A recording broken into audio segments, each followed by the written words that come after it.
सखी सहेली।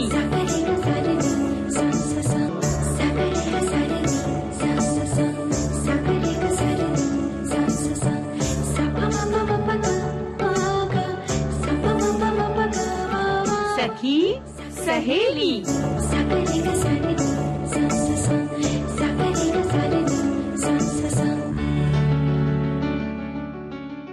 सभी सखियों सहेलियों और सखाओं को रेडियो सखी ममता सिंह का नमस्कार। मंजू जी आपको भी हमारा नमस्कार। ममता जी आपको भी हमारा नमस्कार और सभी सखियों सखाओं को मंजू द्विवेदी का सप्रेम नमस्कार। मंजू जी आइसक्रीम खाएंगे? हैं क्या आइसक्रीम?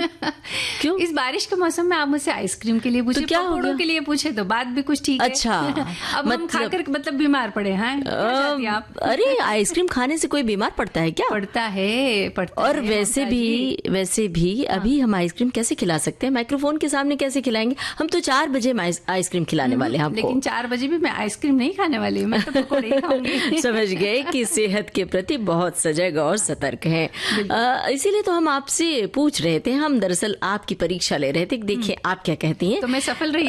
बिल्कुल सफल हो गई। 100 में 100 मिल गया। तो होता क्या है कि हम आइसक्रीम के, भाई किसे नहीं पसंद है आइसक्रीम, तो नाम लेते हैं, चलो ठीक है खा ही लेते हैं, देखा जाएगा। ये जो देखा जाएगा वाला हाल है ना, यही आपको बीमार कर देता है। ये जो मौसम है बारिश का मौसम, इसमें तरह तरह के वायरस बैक्टीरिया फैले होते हैं और हर साल बारिश में लोग बीमार पड़ते हैं। और मुंबई में तो पूछिए मत, इस समय हर दूसरा तीसरा व्यक्ति कह रहा है कि मुझे वायरल फीवर है। हर घर में कोई बीमार पड़ा है। बिल्कुल, सर्दी है, खांसी है, बुखार है और जो इन्फेक्शन हो जाते हैं उससे होने वाली बीमारियां, पेट दर्द, उल्टी दस्त, ऐसी कई सारी बीमारियां हैं जो बारिश में बहुत ज्यादा होती हैं। और मंजू जी ऐसा नहीं कि सिर्फ आइसक्रीम खाने से ही बीमार पड़ते हैं लोग, उसके और भी वजह है। लोग भीग जाते हैं, ये भी वजह है। लोग बाहर का खा लेते हैं, ऐसा जो हाइजीन नहीं है जिसमें वो खाते हैं, उसकी वजह से भी बीमार पड़ते हैं, पानी की वजह से भी। तो इन सब के प्रति सतर्कता बरतनी बहुत जरूरी है। और ममता जी हमें अपने गले का भी तो ख्याल रखना पड़ता है ना, नहीं तो बोलेंगे कैसे। इसके लिए भी आइसक्रीम को हम थोड़ा सा अवॉइड करते हैं। कोल्ड ड्रिंक भी, हाँ मतलब ठंडी चीजों से हम थोड़ा सा परहेज करते हैं, है ना। तो वैसे हम सभी को करना चाहिए कि आप ध्यान रखिए कि अपने गले की सेहत का और बाकी भी सेहत का ध्यान रखिए। बारिश और सेहत ये आज का विषय है हमारा। तो हमारे श्रोता क्या कहते हैं ये तो बताएं। विविध भारती के फेसबुक पेज पर जाकर उन्हें बताना है कि जब बारिश का मौसम आता है तो वो अपनी सेहत का ख्याल कैसे रखते हैं। बिल्कुल। इसके अलावा अच्छा, सेहत का ख्याल तो रखना है, लेकिन कुछ ऐसे व्यंजन खाने हैं जिससे नुकसान ना हो बल्कि अच्छी सेहत बने। और बारिश में भुट्टे खाने का आनंद बड़ा ज्यादा होता है। स्वीट कॉर्न या फिर दूसरा भी जो कॉर्न आता है वो बहुत मिलता है मार्केट में, और वो खाना सेहत के लिए बड़ा फायदेमंद होता है। तो उससे बनने वाले जो व्यंजन है, वैसे तो यूं भी अगर सेक के खाया जाए तो वैसे भी स्वादिष्ट लगता है, लेकिन व्यंजन कौन कौन से बनाए जाते हैं या आपके क्षेत्र में कौन से व्यंजन बनाए जाते हैं ये आप हमें बता सकते हैं। और सखी विशेष के अंतर्गत अमी घिया है। और सावन याद आता है तो मायका याद आता है, भाई बहन याद आते हैं, बचपन का सावन, और जब बड़े होते हैं जवानी का सावन, बुढ़ापे का सावन। उन सावन का अलग अलग रंग है। तो सावन के रंगों से सराबोर हो हमारे श्रोता और बताएं अपने अनुभव। बिल्कुल। और ये बारिश की जो बूंदे हैं ना, छम छम नाचती हुई बूंदे, बिल्कुल मोतियों की तरह लगती है और हमारे मन को भिगो जाती है, मन को आनंदित कर जाती है। और कहते हैं कि मन मयूर नाचो। समझ गए, सुना दीजिए अब गाना।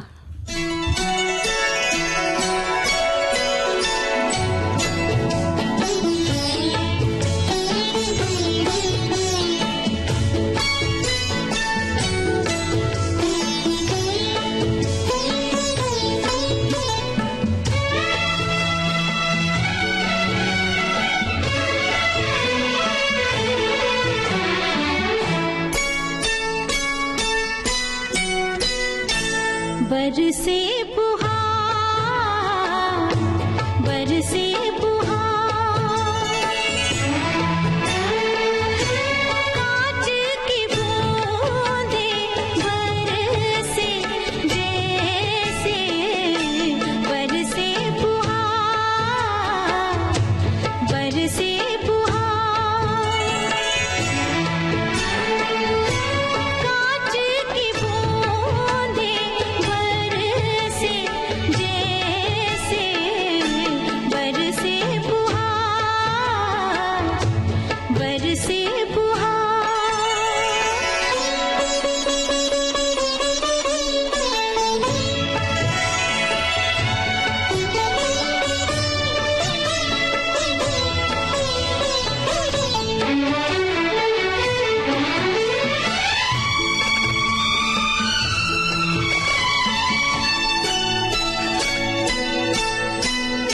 हीरों के हार पहने फुहार फूले रे,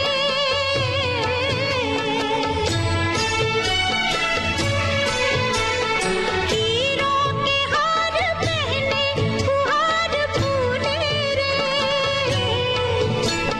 रेशम के तार लेके बहार झूले रे, कोई अगर जो आए नजर तो कहना रे, कहना रे, कहना बरसे फुहार, बरसे फुहार,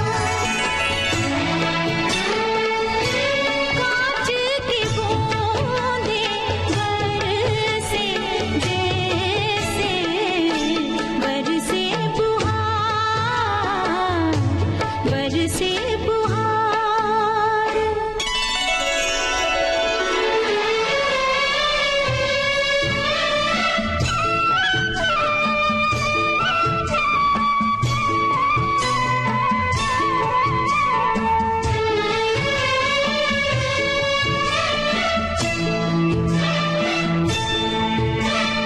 पाजी है पाजी ठंडी आवाज सावन की,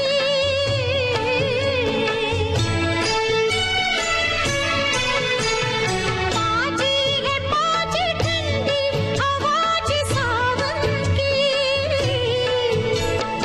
अग्नि लगा के गीली घटा जी सावन की,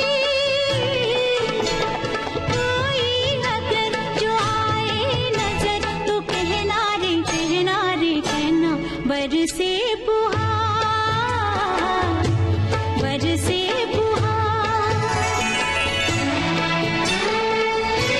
कांच की बूंदें बरसे जैसे, बरसे फुहार, बरसे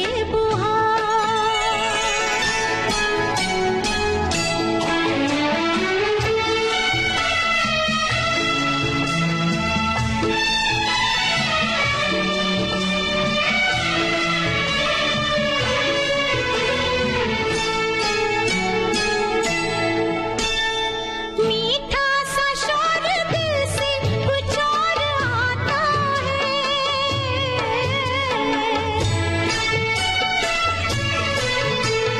मीठा सा शोर दिल से कुछ और आता है, कहते हैं लोग सावन में मोर आता है,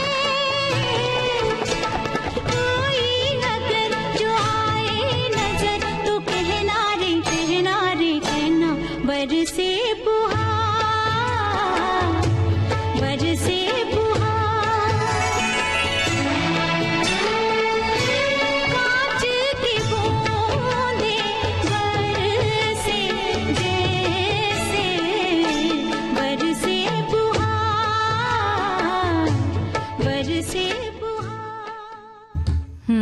फुहार भी बरस रही है और सावन भी आ गया है। तो सावन का महीना शुरू हो चुका है और जब ये आता है ना ममता जी, तो खेत खलिहान ऐसा लगता है जैसे एक शिशु किस तरह से प्रसन्न होकर के और खिलखिलाता है, बस उसी तरह से ये सावन हमें संकेत देता है। और सावन आता है तो अपने साथ त्योहारों का एक पूरा का पूरा गुलदस्ता लेकर आता है और हमारा और आपका दर्पण जैसा मन मयूर होकर थिरकने लगता है। बिल्कुल सही कह रही हैं। बेटियां सावन में अपने पीहर आती हैं, मायके आते हैं, झूलों की पींगों के साथ आसमान को छूना चाहती हैं और उन पींगों के साथ सपनों की उड़ान भी भरती हैं। अब इस सपनों की उड़ान के साथ मेरा मन बचपन की उड़ान भर रहा है। बहुत छोटी थी तब याद आ गया, वो घटना याद आ गई कि जो पहले गांव में झूले पड़ते थे नीम की डाल पर, उसे पटोहा कहा जाता था, कुछ लोग पटना कहते थे, और वो जैसे लकड़ी का बना होता था और बहुत लंबा सा बन रहता था। उस पे समझ लीजिए 3 या 4 लोग आराम से बैठ जाते थे और 2 लोग झुलाते थे, और झुलाने वालों में से कई बार लड़के भी होते थे 2 तरफ से। तो जब लड़के झुलाते थे तो वो जो बहुत तेज पींग मारते थे और वो पटोहा बहुत ऊंचाई तक जाता था। तो मैं बैठ गई, मैं बहुत छोटी थी और मुझे डर भी लगता था, लेकिन फिर भी मैं बैठ गई। हालांकि मैं बीच में बैठी थी, लेकिन लोगों ने कहा कि तुम छोटी हो तो रस्सी पकड़ के कस के बैठो, और मैं किनारे बैठ गई। तो जब झूला पटोहा ऊपर तक गया, एकदम टेढ़ा हो गया और मुझे लगे कि अब गिरी कि तब गिरी, तो इतना ज्यादा डर बैठ गया मेरे मन में कि उसके बाद फिर मैंने उस पे झूले वाले पटोहे पर बैठना ही बंद कर दिया बहुत दिन तक। लेकिन और गिरे तो नहीं ना? नहीं गिरे नहीं, लेकिन बस लगा कि अब गिरे तब गिरे। तो वो जो दिल में हौल उठती है वो डर आज तक कायम है। तो ऐसा भी झूला ना झूलाएं वो, और उसके साथ जो कजरी गाई जाती है, झूला गाया जाता है, और उसमें जो कृष्ण राधा कृष्ण की छेड़छाड़ के कजरी में बोल होते हैं, वो बड़े ही रोमांचक होते थे, बड़े ही अच्छे लगते थे, अलौकिक सा एहसास हुआ करता था। तो वो बहुत सारी बातें होती हैं जब सावन आता है तो हम याद करते हैं। ऐसी कोई याद बहुत संक्षेप में हमारे श्रोता लिख सकते हैं विविध भारती के फेसबुक पेज पर। बिल्कुल, बचपन की वो बातें भी याद आती है। देखिए, छोटी जगहों में जब हम जाते हैं तो बहुत सारे लोकगीत भी गाए जाते हैं, तो झूला झूलने के साथ साथ में उन लोकगीतों का गायन भी चलता रहता है। तो झूला और वो गायन, ये दोनों चीजें मिलकर के, ऊपर से मौसम अपने आप में एक बड़ा बेहतरीन होता है, तो ये सब चीजें मिलकर के एक खूबसूरत समा बना देती हैं। बिल्कुल। तो जीवन का जो राग है वो पंचम स्वर में गाता है, बूंदों के जल तरंग बजते हैं और पूरी प्रकृति संगीतमय हो जाती है। ऐसा होता है सावन। पहले के समय में प्रीतम के संदेश का बड़ा इंतजार और महत्व होता था, लेकिन आजकल थोड़ा सा जमाना बदल गया है ममता जी। अब तो मोबाइल पर जल्दी से मैसेज आ जाता है, SMS आ जाता है, तो अब हालांकि हमें उन संदेशों का इंतजार नहीं है। नहीं तो पहले तो हम बादल से कहते थे कि संदेश लेकर आइए, चांद से कहते थे कि संदेश लेकर के आइए, या फिर पत्रों का इंतजार करते थे, लेकिन अब वो इंतजार तो हालांकि खत्म हो चुका है। और महिलाएं बाकायदा इंतजार करती थी मायके जाने के लिए। प्रकृति इस मौसम में श्रृंगार करती है और शादी के बाद पहला सावन मायके में ही बिताया जाता है। और बेटियां जब जाती हैं श्रावणी तीज से लेकर रक्षाबंधन तक साज श्रृंगार करती हैं, और वहां पर पोशाक भी अलग अलग पोशाक पहनती, कहीं पर लहरिया है, कहीं पर लहंगा चुन्नी, कहीं पर हरी साड़ी, हरी चूड़ियां, मतलब ये अलग अलग महत्व होता है। हाँ, कुल मिला के साज श्रृंगार होता है, मेहंदी लगाई जाती है, और ये जो श्रृंगार होता है ये तो महिलाओं का अधिकार होता है ना। और सावन जो होता है वो समूचे जनमानस के लिए अलग अलग होता है। साल के इसी महीने में खेतीबाड़ी और लोक जीवन में एक नई शुरुआत होती है, और सावन की बौछारें जो होती है वो हमें नया जीवन देती है, क्योंकि खरीफ की फसलों की जो बुवाई होती है वो इसी महीने से शुरू होती है। नई नई फसलें इस मौसम में बोई जाती है। मंजू जी, सावन की खूबसूरती की बातें तो हम कर रहे हैं। सावन असल में क्या है? हरियाली है। हरियाली हमें कहाँ से मिलती है? प्रकृति से मिलती है। तो प्रकृति को हरा भरा बनाए रखने के लिए हम सबकी जिम्मेदारी बनती है। उसके लिए हम अपने पर्यावरण को बचाएं और पौधा रोपें, ये सब हम कहते रहते हैं। लेकिन जो नीम के पेड़ पर जो झूले डालने की प्रथा रही है सावन में, उसे हम कैसे पाएंगे? अब आप देखिए तरह तरह के पेड़ दिखाई पड़ते हैं, नीम के पेड़ आपको बहुत कम दिखाई देते हैं। वहां से नीम के पेड़ से चल के जो हवा आती है वो कितनी शुद्ध होती है, और उसकी अलग सी भीनी भीनी खुशबू होती है जो आपको आह्लादित करती है, बहुत अच्छी लगती है। तो नीम का पेड़ जरूर लगाएं, बिल्कुल, ताकि सावन की हरियाली बनी रहे। बिल्कुल। और अगर इस तरह के पेड़ आप नहीं लगाएंगे तो झूले आप कहाँ लगाएंगे? क्योंकि इसके लिए भी मजबूत पेड़ों की जरूरत होती है जहां पर आप झूले बांध सकते हैं। और इसके अलावा पेड़ तो खैर मैदान में या खुली जगह पर लगा सकते हैं, लेकिन घर में भी तो हमारे गमले बहुत सारे छत पर पड़े होते हैं, हम भूल जाते हैं उन्हें रख करके, और उसकी बिल्कुल भी हम केयर नहीं करते या उसकी सुध नहीं लेते हैं। तो जब बारिश आए तो उनकी सुध लीजिए, थोड़ी सी मिट्टी डाल दीजिए, कुछ बीज डाल दीजिए उसमें, या फिर छोटा पौधा ला करके लगा दीजिए और देखिए कि वो कैसा खिलखिलाकर बड़ा होता हुआ नजर आएगा आपको। और साथ में गाना सुनते रहिए। तो सुनते हैं ये गीत।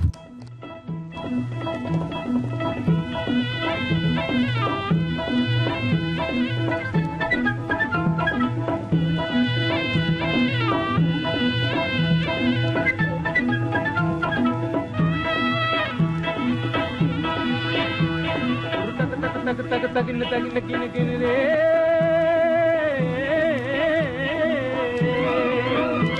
गुरु तक तक तक तक तगिन तगिन गिन गिन रे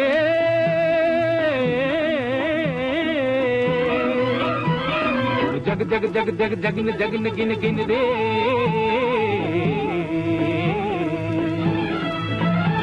गुरु जग जग गुरु जग जगिन गुरु तक तक गुरु जग जगिन गुरु जग जग गुरु जग जगिन गुरु जग जग जग।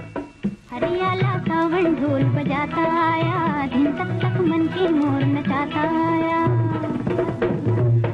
हरियाला सावन ढोल बजाता आया, दिन तक तक मन के मोर नचाता आया। मिट्टी में जान जगाता आया, धरती पहनेगी हरी चुनरिया बन के दुल्हनिया। एक लगन बुझी एक लगन लगी मन मगन हुआ, एक लगन लगी आया आया रे आया आया रे आ।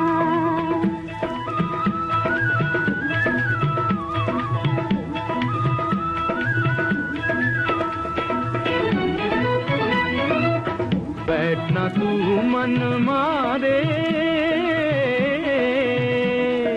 गगन तले जा पवन चले, आजा मिलजुल के गाए जीवन का गीत नया। आजा मिलजुल के गाए जीवन का गीत नया। एक अगन बुझी एक अगन लगी मन मगन हुआ, एक लगन लगी या या या या या या।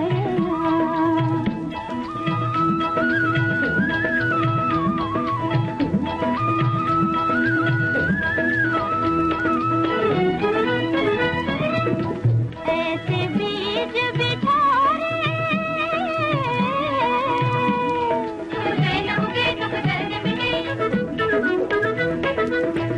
ऐसे बीज बिछारे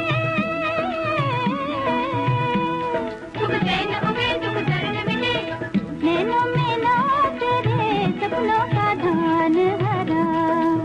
नैनों में नाच रे सपनों का धान हरा। हरियाला सावन ढोल बजाता आया, दिन तक तक मन के मोर नचाता आया। मिट्टी में जान जगाता आया, धरती पहनेगी हरी चुनरिया बन के दुल्हनिया हो। एक अगन बुझी एक अगन लगी मन मगन हुआ, एक लगन लगी आय आय आय रे आय आय आय आय रे आय आय आय आय रे आय आय आय आय रे। मंजू जी, सावन के फुहारों में हमारे श्रोताओं का मन बाकायदा भीग रहा है और बहुत सारे श्रोता बहुत सारी टिप्पणियां भेज रहे हैं। एक श्रोता ने लिखा है से जो है ये हमारा मोबाइल के अंदर जो आ रहे हैं ना कमेंट्स, उससे भी ऐसा लग रहा है कि कुछ भीगा भीगा सा मौसम है। एक श्रोता ने लिखा है कि सावन मन को उल्लासित करते हुए जैविक ऊर्जा का संरक्षण करता है, अपने पूर्व के लक्ष्य को पूर्ण करने के लिए भी एक नई जागृति प्रदान करता है। और एक श्रोता ने लिखा है कि ये सावन ही है जो हरी भरी प्रकृति के साथ साथ प्रसन्नता, निर्माण और जीवन की पूर्णता का अनुभव करवाता है। यही से लक्ष्य और उद्देश्य अपने अपने मुकाम पर पहुंच जाते हैं। एक साथी लिख रहे हैं कि सावन का महीना न सिर्फ प्रकृति को हरा भरा करता है, बल्कि भारतीय लोक परंपरा, संस्कृति, आस्था और रिश्तों को भी संजीवनी देता है। प्रकृति में जीवन का संचार होता है। सावन का महीना वर्षा के मौसम की शान है और इस मौसम में प्रकृति का सौंदर्य अपना अलग रूप में होता है। एक श्रोता ने लिखा है, कुछ पंक्तियां लिखी हैं। सावन की पवन बयार, मन कूदे सुकून हजार, हरियाली की चादर ओढ़े, चारों ओर खुशियां अपार, सावन की बहुत बहुत बधाई। इस तरह की पंक्तियां और हमारे एक श्रोता ने लिखी कि इठलाती बरखा की बूंदें जब धरती पर आती हैं, महक जाती हैं सौंधी खुशबू से, हरियाली छा जाती है। कल कल स्वर में बहती नदियां मधुर संगीत सुनाती हैं, हरित वर्णों में लिपटी वसुंधरा दुल्हन सी शर्माती है। वृक्ष लताएं झूम झूम आनंद मनायो रे, सावन आयो रे सावन। एक श्रोता ने लिखा है, हमारी एक सखी हैं जो लिख रही हैं कि बिहार के कई प्रांतों में सावन पुड़िया बहू को भेजा जाता है, जिसमें हरी साड़ी, चूड़ी, आलता, बिंदी, मेहंदी बहू के साथ साथ उसके परिवार के लिए कपड़ा, श्रृंगार का सामान रहता है और अनार से खाजा, मिठाई भी जाती है। बेटी पक्ष वाले परिवार, रिश्तेदार, पड़ोस में इसे बयाना के रूप में बांटते हैं। और कुछ इलाकों में, कुछ प्रांतों में ये भी प्रथा है कि सावन पर ये हरी चूड़ी और हरे कपड़े, वो चाहे साड़ी हो, चाहे सलवार सूट हो या कुछ भी, भेजा जाता है। चाहे वो बहन हो, भाभी हो या फिर और अपने बहुत प्रिय मित्रों को भेजा जाता है। एक साथी ने ये भी लिखा है कि सावन माह के त्योहारों का भी आरंभ होता है। ये त्योहार हमारे आपस के संबंधों को सहेज कर रखने के लिए एक प्लेटफॉर्म हमें प्रदान करते हैं। और एक सखी लिख रही हैं कि सावन महज एक मौसम नहीं है, ये भारतीय जीवन शैली की आत्मा है। ये वो समय है जब आसमान से बरसती बूंदें सिर्फ धरती को नहीं भिगोती बल्कि दिलों को भी सराबोर कर जाती हैं। कोयल की कूक के साथ मिट्टी की सौंधी खुशबू, नीम और आम के पेड़ों पर झूले, उन पर झूलती किशोरियां और खिलखिला कर झूमते बच्चे, ढोलक की थाप पर मन को मोह लेने वाले सावन के लोकगीत, ये सब मिलकर एक ऐसा भाव रचते हैं जो मन, तन और आत्मा को भीतर तक आनंदित कर जाते हैं। एक साथी ये लिख रहे हैं कि सावन का महीना हर प्रकार की खुशियों, उत्सवों और भगवान शिव की भक्ति का एक सुंदर संगम है। सावन में सोमवार के व्रत के साथ ही बहुत लोग पूरे सावन महीने भी व्रत रखते हैं और पूजा करते हैं। और इसके अलावा सावन के महीने में महिलाएं रंग बिरंगे लहरिया पहनकर झूला झूलती हैं और इस तरह के बहुत सारा श्रृंगार और खान पान और ये सब होता है। तो सावन का महीना हर लिहाज से देखा जाए तो बहुत ही महत्वपूर्ण है। लगभग सारे श्रोता लिख रहे हैं सावन से जुड़ी हुई अपनी बातें कि सावन को भारत में बारिश के मौसम के रूप में जाना जाता है और ये हरी भरी हरियाली, ठंडी हवाओं और बारिश की फुहारों के लिए प्रसिद्ध है। और एक सावन गीत इन्होंने लिखा है, सावन आयो रे, एक लोकप्रिय गीत है जो अक्सर सावन के मौसम में गाया जाता है। अलग अलग प्रांतों में अलग अलग लोकगीत गाए जाते हैं, लेकिन कजरी और झूला खास होता है इस मौसम में। तो चलिए, इठलाता गाता आया है सावन, हम भी एक गीत सुन लेते हैं।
बज उठेंगी हरे कांच की चूड़ियां, ये कहेंगी हरे कांच की चूड़ियां, कांच की चूड़ियां, कांच की चूड़ियां।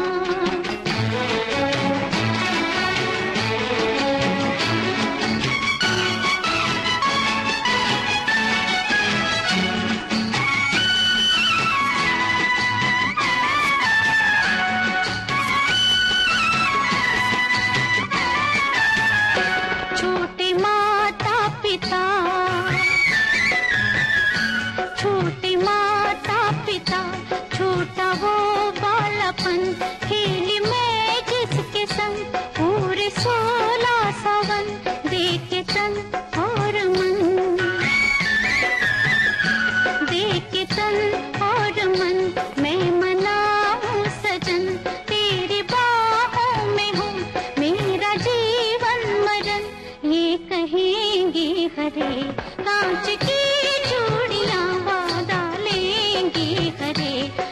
कांच की चूड़ियां, कांच की चूड़ियां, कांच की चूड़ियां।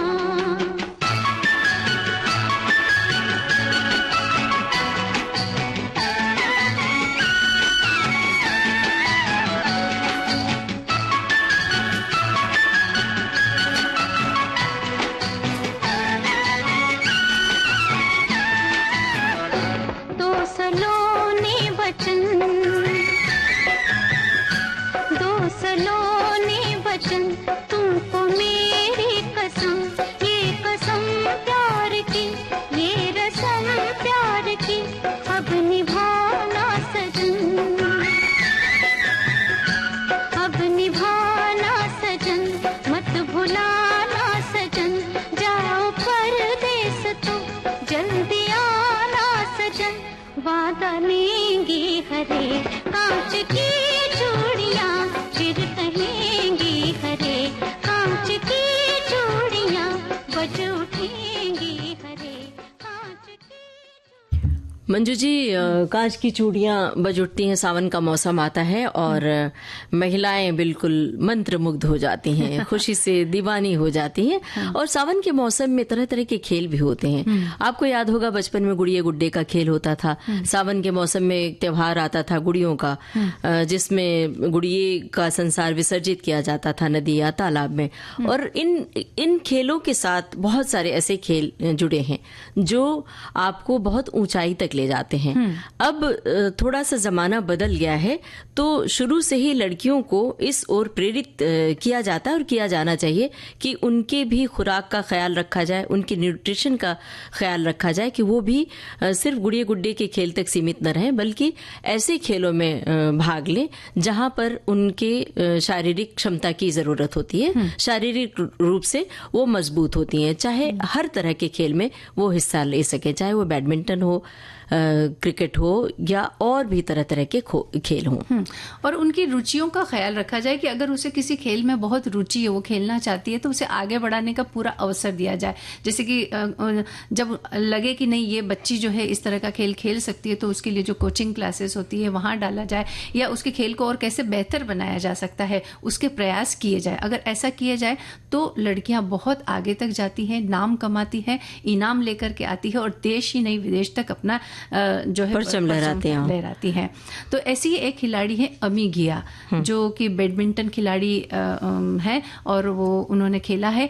अमी गिया एक पूर्व बैडमिंटन खिलाड़ी है और वे 7 बार राष्ट्रीय एकल विजेता, 12 बार युगल विजेता और 4 बार मिश्रित युगल विजेता रह चुकी हैं और उन्हें 1976 में अर्जुन पुरस्कार से सम्मानित किया गया। बहुत बड़ा जो प्रतिष्ठित पुरस्कार होता है खेल की दुनिया में, ये जो उन्हें दिया गया खेलों की दुनिया की, कि हमें जरूरी है कि हम जो पहले के जमाने में ये होता था कि लड़कों को खेल की ओर बढ़ावा दिया जाता था और लड़कियों को वो प्लेटफॉर्म नहीं मिलता था, उन्हें बढ़ावा नहीं दिया जाता था। लेकिन अब समय बदल गया, लड़कियां खेल की दुनिया में अपना परचम लहरा रही हैं और अपने देश का नाम रोशन कर रही हैं। और आज हम बात कर रहे हैं अमी गिया की, जो बैडमिंटन खिलाड़ी है। उनके बारे में थोड़ी सी जानकारी हम दे चुके हैं, तो एक बार दोहरा देते हैं कि 1978 में कॉमनवेल्थ में भारत की तरफ से खेल रही अमी गिया ने इतिहास रचा था। और इसके अलावा 1982 और 1983 में वर्ल्ड कप में भाग लेने वाली वो पहली भारतीय महिला थी। 1982 में हुए एशियाई खेलों में अमी गिया को ब्रॉन्ज मेडल भी मिला था। और उन्होंने 1981 में all England women's singles champion में अपने विरोधी को परास्त किया था। अमी के नाम वर्ल्ड रैंकिंग में टॉप 10 में पहुंचने वाली देश की पहली शटलर होने का गौरव भी दर्ज है।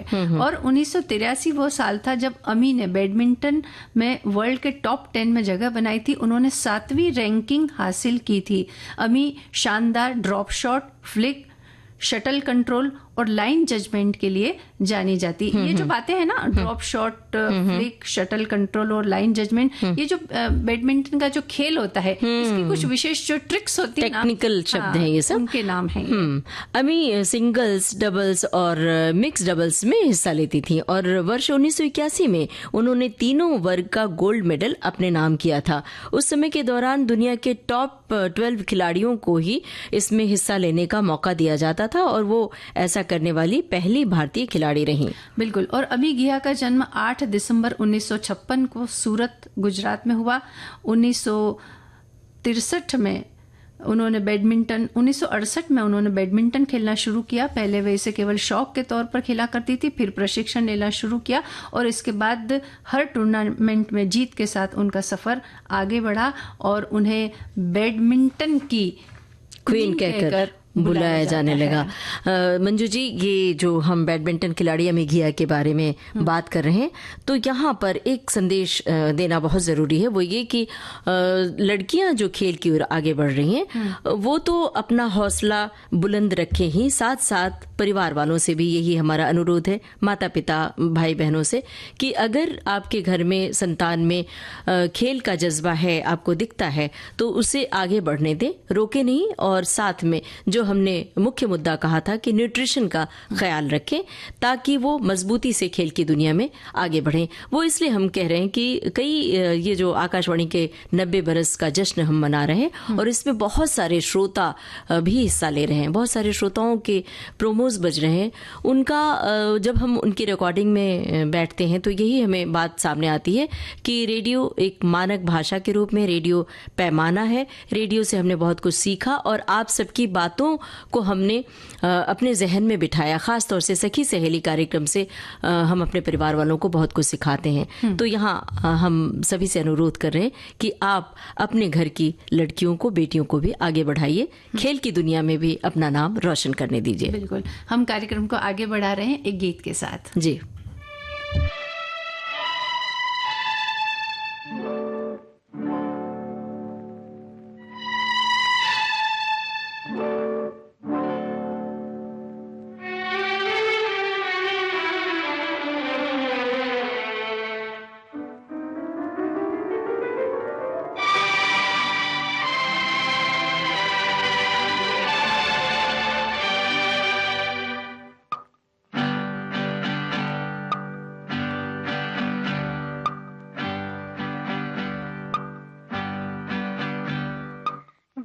गया दिन हो गई शाम, जाने दो जाना है। ढल गया दिन हो गई शाम, जाने दो जाना है। अभी अभी तो आई हो, अभी अभी जाना है। ढल गया दिन हो गई शाम, जाने दो जाना है। अभी अभी तो आई हो, अभी अभी जाना है। ढल गया दिन हो गई शाम, जाने दो जाना है।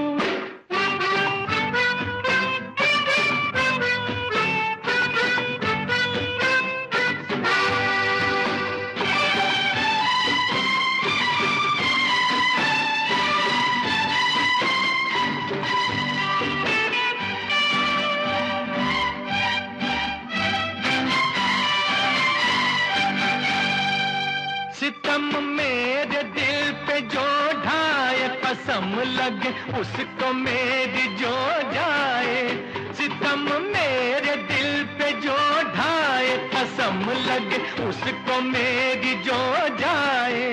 ना ऐसे देखो, मुझे ना टोको, जरा ये सोचो बुरा जमाना है। ढल गया दिन हो गई शाम, जाने दो जाना है।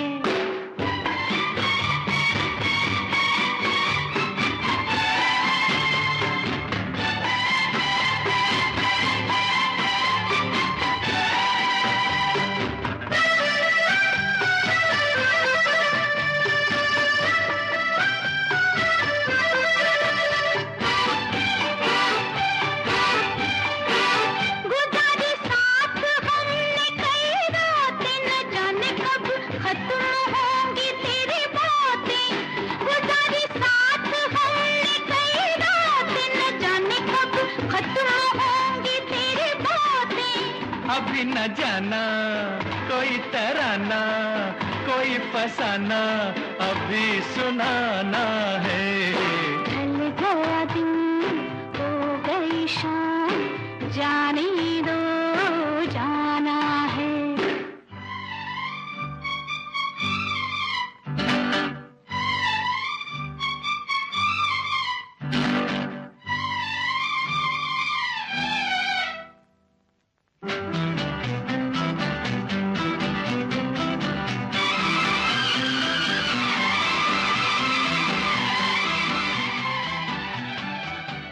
बनाते हो ये रोज ही बहाना, न जाने देगा आज तुमको ये दीवाना। बनाते हो ये रोज ही बहाना, न जाने देगा आज तुमको ये दीवाना। माना जी माना, तू है दीवाना, मेरा दीवाना बड़ा सियाना है। ढल गया दिन हो गई शाम, जाने दो जाना है। अभी अभी तो आई हो, अभी अभी जाना है।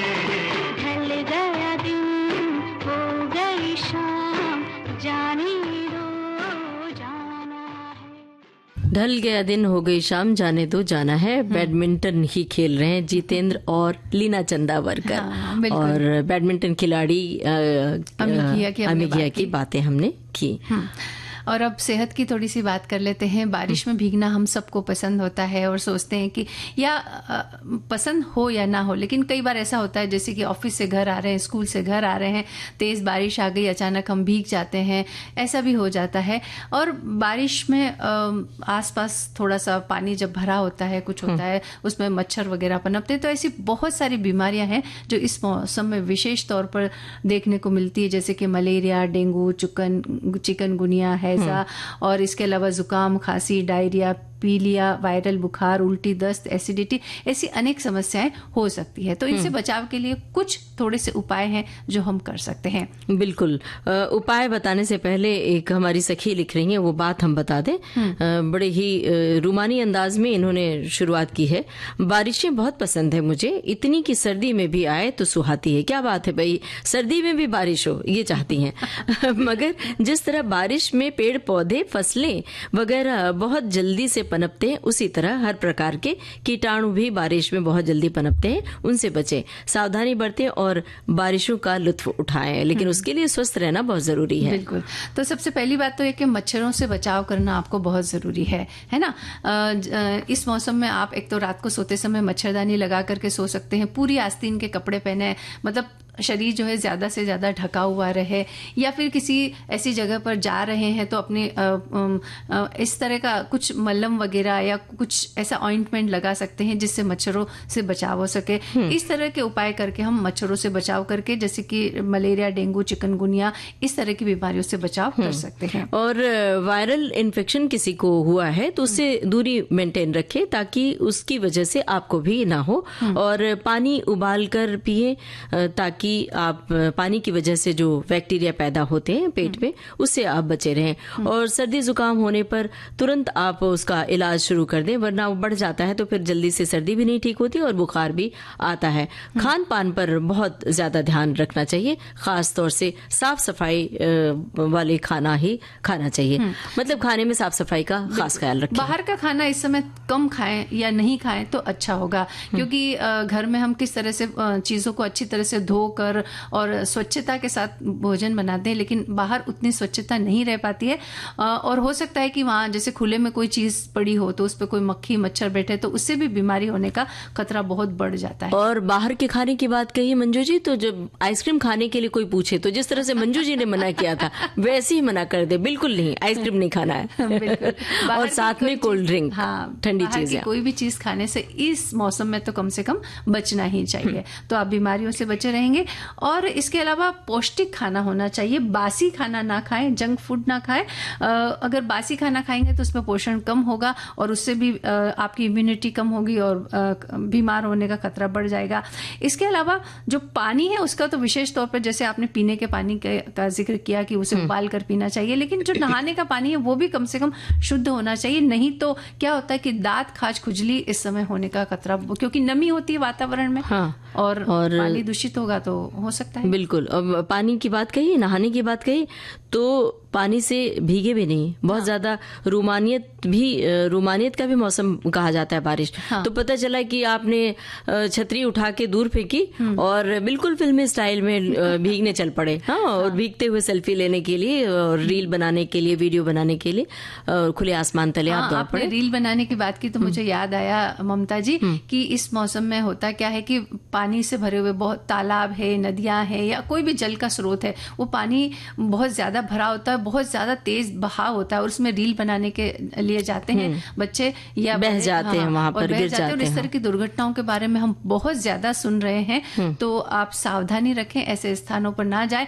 और रील बनाने के चक्कर में अपना होश ना खो दें। ऐसा ना हो कि आपका पैर फिसल जाए और गिर जाए। हर साल रील बनाने की बात से याद है, हर बरस बारिश के मौसम में, खास तौर से मुंबई जहां पर विविध भारती का स्टूडियो स्थित है, यहाँ पर इस तरह की दुर्घटनाएं खूब होती हैं, क्योंकि बारिश में समंदर की लहरें बहुत ऊंची होती हैं। खासतौर से नरीमन पॉइंट, जो लोग बाहर से घूमने आते हैं, जिन्हें अंदाजा नहीं होता है कि समुद्र तट जहां पर एक मुंडेर सी बनी हुई है, वहां पर खड़े होकर समंदर की लहरों को देखते हैं, तो उन्हें नहीं पता होता है कि वो लहरें इतनी ऊंची उठती हैं कि सड़क तक आके लोगों को भिगो जाती हैं। और हर बरस ऐसे हादसे होते हैं कि कई जोड़ों को वो समुद्र की लहरें उठा के ले जाती हैं और लील जाती हैं। तो ये भी ख्याल रखें कि फोटो खींचने के बहाने, फोटो खींचने के लालच में या बहुत नजदीक समंदर के जाने के लालच में अपनी जान न गंवा दें। और हम बारिश और सेहत की बात कर रहे तो साफ सुथरे और सूखे कपड़े पहने, जरा भी गीले नहीं होना चाहिए, नहीं तो वही बात हो जाएगी कि दांत, खाज, उजली हो जाएगी या फिर इन्फेक्शन हो जाएगा। घर के आसपास पानी जमा नहीं होने दे, या छोटी मोटी कोई समस्या हो अगर आपको, तो आप दादी माँ के नुस्खे अपना सकते हैं, जैसे कि काढ़ा वगैरह बना करके वो पिए। और बालों को अधिक समय तक गीला नहीं रखना चाहिए, अन्यथा सर्दी होने की जो संभावना है वो अधिक बढ़ जाती है। और इस तरह छोटी छोटी बातों का ख्याल रख करके हम बीमारियों से बच सकते हैं। अगर आप बाहर से कहीं आ रहे हैं तो जैसे कि पानी भरा होता है, पानी में पैर गीले हो जाते हैं और वो पानी दूषित होता है, और अगर इसी तरह से हम बिना पैरों को धोए अगर पूरे घर में घूमेंगे तो जीवाणु, कीटाणु, विषाणु पैदा होने की संभावना बढ़ जाती है। इसलिए जब भी आप बाहर से आए तो तुरंत सबसे पहले पैर धोना चाहिए। और अब हमें गीत सुनना चाहिए। बिल्कुल, सुनते हैं।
जीवन तभी खुशहाल रहेगा भाई जब आप अपनी सेहत का ख्याल रखेंगे। और हमारे श्रोताओं की ओर से भी बहुत सारी टिप्पणियां आई है कि बारिश और सेहत को कैसे मैनेज करें। एक श्रोता ने लिखा है कि मौसमी फल विटामिन और खनिजों से भरपूर होते हैं जो रोग प्रतिरोधक क्षमता यानी इम्यूनिटी को बढ़ाने में मदद करते हैं। इन्हें अपने मानसून डाइट में शामिल करना चाहिए।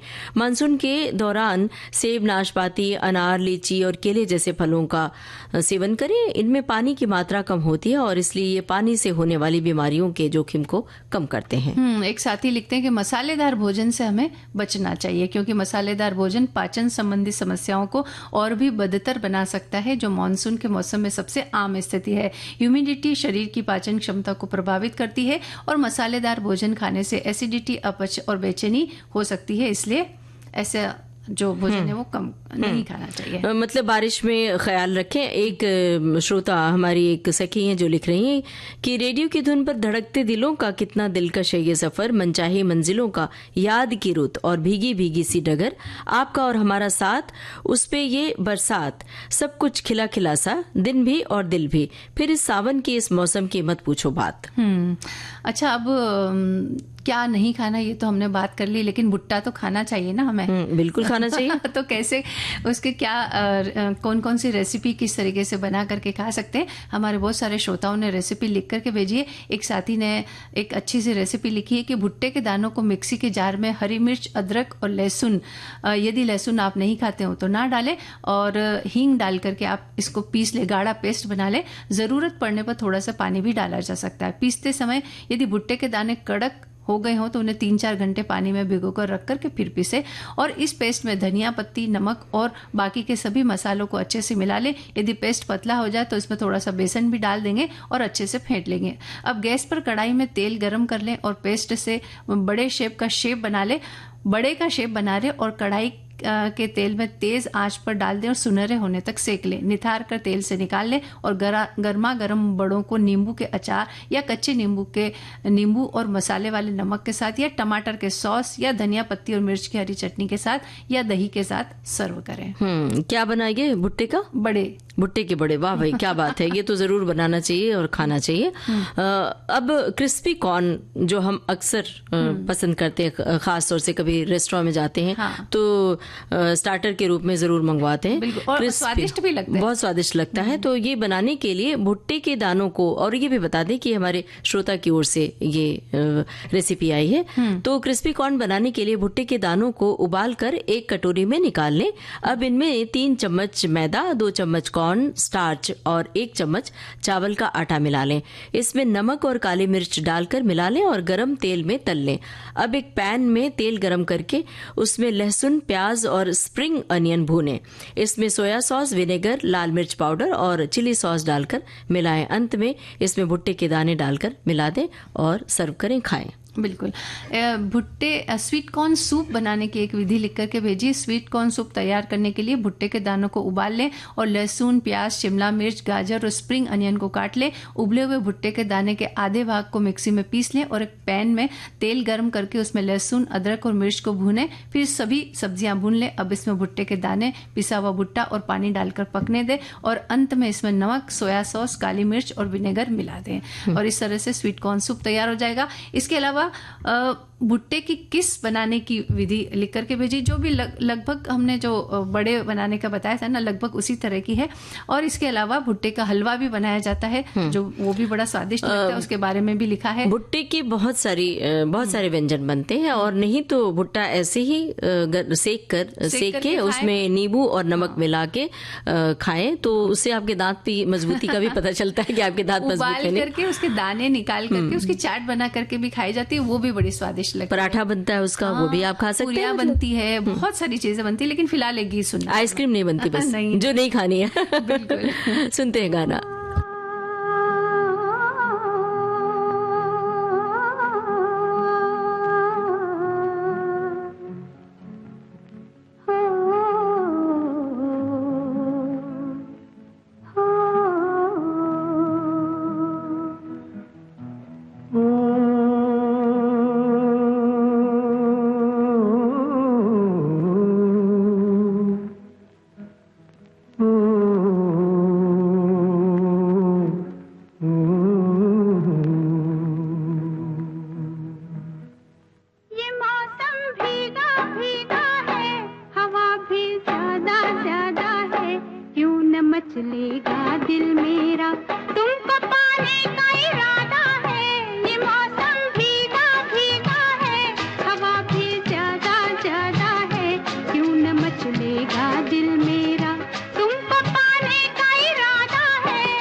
भीगा है, हवा भी ज्यादा ज्यादा है, क्यों न मचलेगा दिल मेरा, तुमको पाने का इरादा है, ये मौसम भीगा भीगा है।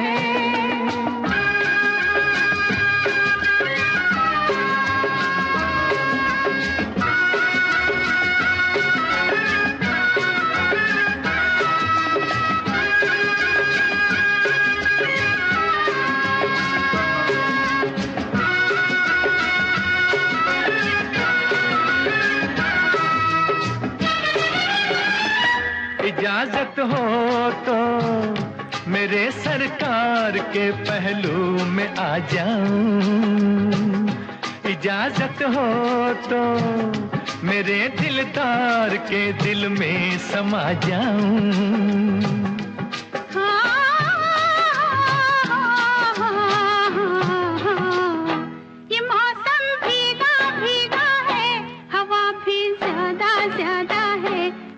मचलेगा दिल मेरा, तुमको पाने का इरादा है, ये मौसम भीगा भीगा है, हवा भी ज्यादा ज्यादा है, क्यों न मचलेगा दिल मेरा। मंजू जी, ये मौसम भीगा भीगा है और ऐसे लग रहा है कि सचमुच बाहर बारिश हो रही है और हम बारिश में भीग रहे हैं, जबकि यहाँ तो स्टूडियो में बिल्कुल बारिश नहीं है। तो ये गानों का असर होता है, लेकिन अब घड़ी की ओर देख रहे हैं, बिल्कुल वक्त नहीं कि बोले बतियाएं या गाना सुनवाएं। लेते हैं सखियों और सखाओं से इजाजत। आप सभी को ममता सिंह और मंजू द्विवेदी का नमस्कार।